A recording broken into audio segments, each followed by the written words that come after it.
Popeyes worker used customer credit cards to fund boyfriend in jail. It's a love story, kids. Popeyes employee has been arrested for allegedly directing a fraud scheme. The Flagler County Sheriff's Office says Shaunta Johnson would take credit cards from customers at the drive-thru and make payments on her boyfriend's jail commissary.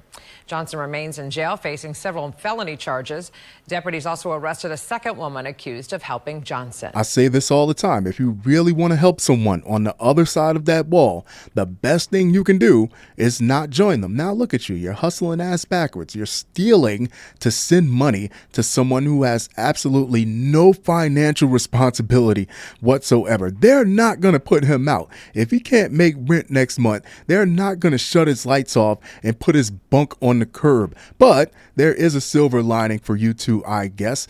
Working at Popeyes, most of your customers are killers, lunatics, and the criminally insane, so jail shouldn't be that much of an adjustment period. Fried chicken lovers, well, the blackened chicken is probably the heaviest contender on their menu, so let's not get too ahead of ourselves here. Visiting a Popeyes drive-thru in Florida, we're unwittingly paying a prison inmate's commissary fees, according to investigators. Now you done lost your job. What is he going to do when he get out? He's going to have to go get himself a hoe from Zaxby's or something. It was happening at the Popeyes Louisiana kitchen in Palm Coast, and two women are accused of orchestrating the fraud, the Flagler County Sheriff's Office said in an October 17th news release. The scheme was motivated by a desire to help 42-year-old Shaunta Johnson's boyfriend. I'm saying Shaunta, our culturally challenged news anchor called her Shaunta, but I'm supposing it's Shaunta, who's in prison, the sheriff's office said. Detectives determined that Johnson and her co-worker and close friend,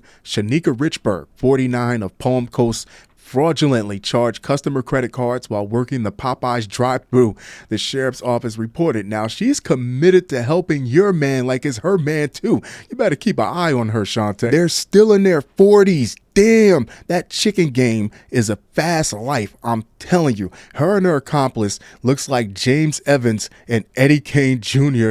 There was Thelma and Louise. Now there's Chaniqua and Shaunta. Heavens help us all. You hope to have some semblance of camaraderie in the workplace where your buddy will help you steal for your incarcerated lover and not ask you to share your lover later. Johnson orchestrated the scheme to make commissary payments to her boyfriend, not her husband, an inmate at Appalachia Correctional Institution West Unit in Sneads, Florida. That was an incredible amount of information. Like, we're going to put money on his books now. He's already dragged two idiots to the hokey with him. We won't be next. Investigators did not report how many victims were involved, but one victim reported her credit card had an unauthorized charge of $311.90 after visiting the restaurant in March.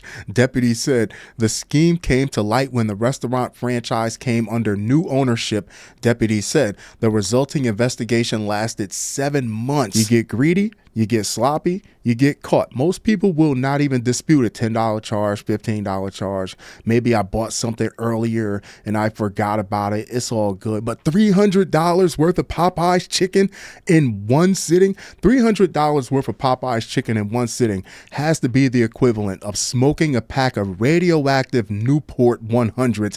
Nobody is buying that much chicken unless they're going to dilute it amongst at least 50 or more people. $311.90 worth of Popeyes chicken is the equivalent of taking 100 x-rays. Johnson was arrested October 15th and faces multiple felony charges, including organized scheme to defraud, 3 counts of fraudulent use of a credit card, 3 counts of unlawful use of a two-way communication device, and 3 counts of fraudulent use of personal identification information, deputies said. Richberg was arrested in April and charged with fraudulent use of a credit card, unlawful use of a two-way communication device, and fraudulent use of personal identification information, PII. The sheriff's office said prisoners are not allowed to keep money behind bars, but cash can be provided by family members to a commissary fund used to buy food, toiletries, and other minor needs, according to the prison fellowship. Of course, I love to hear your thoughts on this. I love to hear your opinions on this. You see how they'd rather take their chances stealing from the customer customers, then have that chicken money come up short at Popeyes. Popeyes don't play that. Not like those pussies over at KFC. You'll have a work accident for real if that chicken money ain't straight at Popeyes.